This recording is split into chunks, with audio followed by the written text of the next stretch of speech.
오늘은 2020년 그리고 2021년에 이어 2022년 한 해 동안 제가 리뷰했던 노트북들을 되돌아보면서 어떤 노트북이 좋았고 어떤 노트북이 실망스러웠는지 살펴보도록 하겠습니다.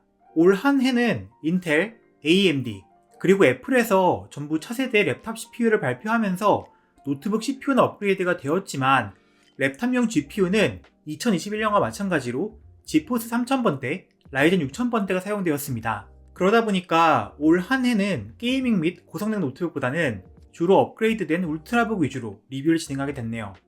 올 한 해는 제가 총 23개의 노트북을 리뷰했습니다.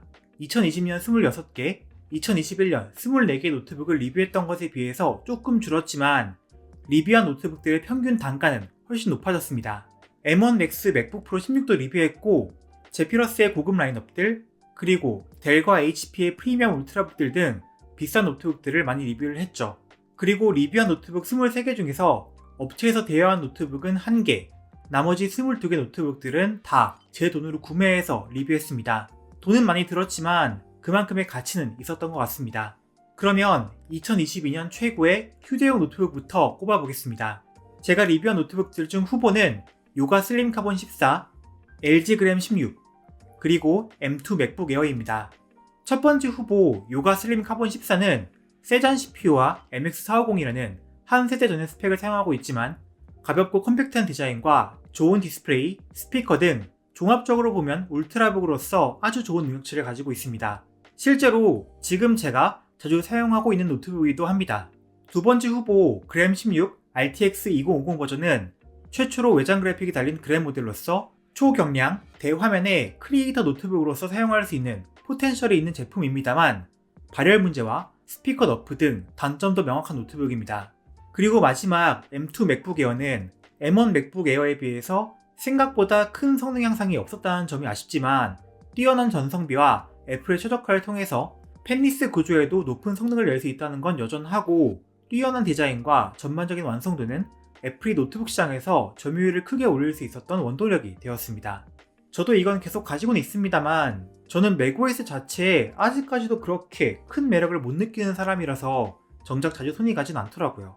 그래도 이 세 개 중에서 최고의 휴대용 노트북을 꼽아보라고 한다면 저는 맥북 에어를 꼽겠습니다. 노트북의 OS가 윈도우든 맥이든 상관이 없는 사람한테는 가장 오랜 기간 만족스럽게 사용할 수 있는 노트북이 현 시점에서는 맥북 에어가 아닐까 싶습니다. 하지만 다시 한번 말하지만 제가 지금 진짜로 쓰고 있는 노트북은 요가 슬림 카본 14입니다. 다음으로 2022년 최고의 게이밍 노트북입니다. 올해 게이밍 노트북용 GPU는 거의 업데이트 되지 않았기 때문에 작년에 비해서 매력적인 노트북은 많이 없었습니다. 제가 리뷰한 노트북들 중 후보는 제피러스 M16, 에일리언 에어 M15R7, 그리고 플로우 X16 정도를 꼽을 수 있겠습니다. 제피러스 M16은 엘더레이크 i9과 RTX 3070 Ti를 사용한 모델로 제가 지금 메인 노트북으로 사용하고 있습니다. 상당히 좋은 성능, 좋은 디스플레이, 좋은 스피커, 좋은 터치패드, 괜찮은 휴대성을 가지고 있는 게이밍 노트북이지만 다른 게이밍 노트북들보다도 더 심한 소음과 발열을 가지고 있기 때문에 잘 쓰다가도 종종 짜증이 나는 경우가 있습니다. 에일리언 에어 M15R7은 에일리언 에어의 디자인, QHD 240Hz의 빠른 디스플레이, 시끄럽지 않은 팬 소음 등의 장점이 있지만 무겁고 가격이 경쟁 제품들에 비해 싸지 않다는 단점도 있었습니다. 플로우 X16은 미니 LED 디스플레이를 사용한 16인치 2인원 게이밍 노트북이라는 괴상한 컨셉의 노트북으로 성능도 생각보다 좋고 제피러스 M16과 비교해서 소음의 크기는 더 작지만 노트북의 구조상 합판을 띄워주지 않으면 발열 처리가 잘 되지 않고 미니 LED 디스플레이가 생각보다는 좋지 않았다는 점 등의 단점이 있었습니다. 이 중에서 노트북을 한 대만 고르자면 물론 제가 지금 메인 노트북으로 사용하고 있는 제피러스 M16을 꼽아야겠지만 이건 또 일반적으로 추천하기에는 가격도 그렇고 소음도 그렇고 조금 어려울 것 같습니다. 남들이 저한테 지금 게이밍 노트북 추천해달라고 하면 무게가 상관없다면 레노버 리전 5 프로를 사라고 합니다. 2021년, 2022년 모델 상관없이요.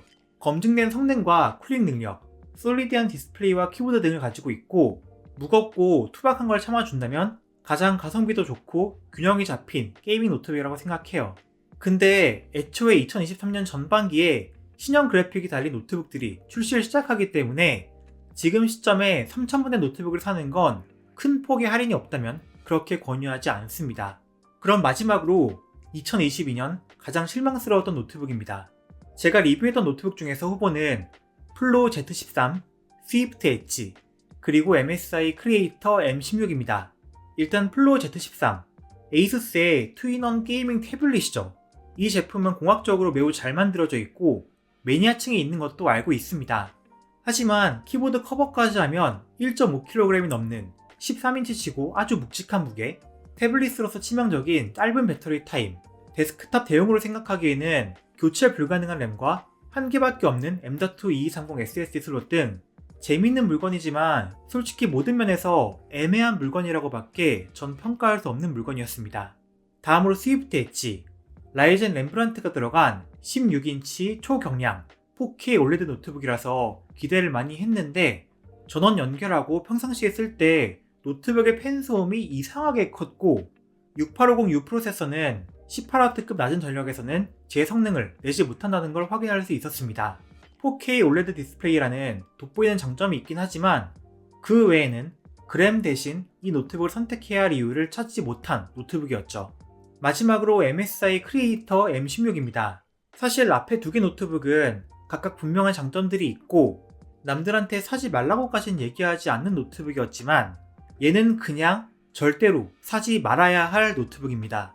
디스플레이 하나 빼고는 진짜 모든 면에서 최악이었는데 그 디스플레이도 사실 지금 다시 보니까 그렇게 좋진 않았습니다. 뭐 더 힘 빠지게 얘기할 가치도 없네요. 엘더레이크 달린 노트북을 빨리 써보려다가 실수로 사버린 함정 노트북이라고 할 수 있겠습니다. 자, 그러면 올해도 이걸로 한 해를 정리하는 영상을 보내드렸습니다. 올 한 해 역시 제가 하고 싶은 방식으로 노트북 리뷰를 해왔습니다. 채널의 성장세는 정체기에 있고 저 역시 올해 업로드 빈도가 썩 만족스럽지 못했습니다만 2023년도에는 제가 하고 싶은 대로 여러가지 다른 시도도 섞어가면서 유튜브는 계속 해가려고 합니다. 그러니까 내년에도 잘 부탁드리겠습니다. 다음에 뵐게요.